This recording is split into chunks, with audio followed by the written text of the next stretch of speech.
다음 주에는 수요일 오전 10시에 조희대 대법원장에 대한 청문회를 개최하겠다고 합니다. 들어보시죠. 이재명 후보에 대한 공직선거법 파기환송 심은 6월 18일로 연기되었습니다만 한번 타오른 사법개혁에 대한 불꽃은 사법부로서도 상당히 당황스러울 것으로 사료됩니다. 이와 관계없이 우리 법사위에서는 사법개혁 입법 등은 원래대로 그리고 조희대 청문회는 예정대로 진행하게 된다는 점을 말씀드립니다. 청문회 관련 안건을 일괄하여 상정합니다. 조희대 대법원장 등 사법부의 대선 개입 의혹, 일명 사법 쿠데타에 대한 진상규명 청문회를 5월 14일 오전 10시에 개회하고자 하는 것으로 이 안건에 대해 의견 있으신 위원님 계십니까?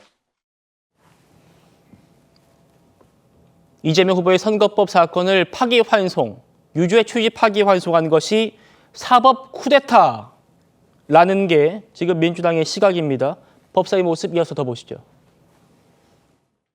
판사는 진보 성향이다, 보수 성향이다를 떠나서 법과 양심에 따라서 재판해야 되죠. 진보 판사 따로 없고 보수 판사 따로 없고 그렇습니다. 판사입니다.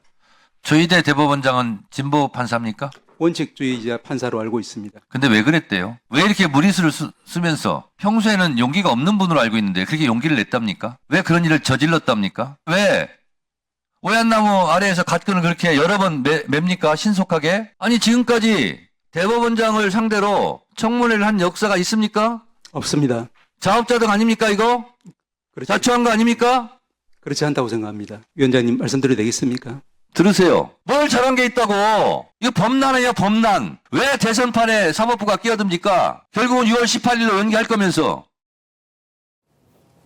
이현정 위원님 어떻게 들으셨습니까? 자, 저 모습을 보시면 결국은 이 입법 권력을 가진 이 국회가 사법부를 겁박하는 그런 현장의 장면을 우리가 목격할 수 있을 것 같습니다.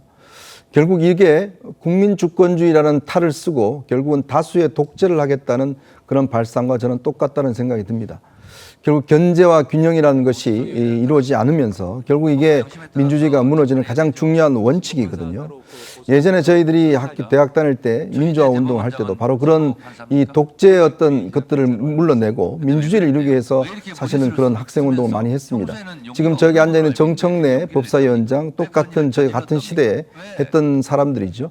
근데 이제 이 세월이 바뀌니까 이제 본인들이 주장했던 민주주의가 아니라 이제는 뭔가 권력을 가진 어떤 그런 독재를 하려고 하는 저는 움직임이 아닌가 생각이 듭니다. 자, 이런 식으로 이제 사법부를 겁박하게 되면요. 이제 사법부는 과연 존재하는 의미가 있을까요? 즉 권력자에 의해서 결국은 좌지우지되는 그런 상황이 된다 그러면 저렇게 겁박하고 법원 행정처장을 저렇게 큰 소리 치고 이런 상황이 된다 그러면 앞으로 사법부는 권력에서 엄청나게 흔들릴 겁니다. 저는 결국 이 문제는 원리는 결국은 이 국회의 균형이 깨졌기 때문에 저는 결과가 빚었다는 생각이 듭니다. 원론적으로는 결국 국민의힘이 지난 총선에서 제대로 의석을 확보하지 못했기 때문에 아무 소리 하지 못하고 견제 기능을 못하기 때문에 결국 이런 현상이 벌어지는 것이 아닌가 생각이 들고 또 민주당은 거기에 자신들의 힘을 과도하게 쓰면서 결국 이렇게 민주주의의 근본을 무너뜨리고 있다는 생각을 지울 수가 없습니다.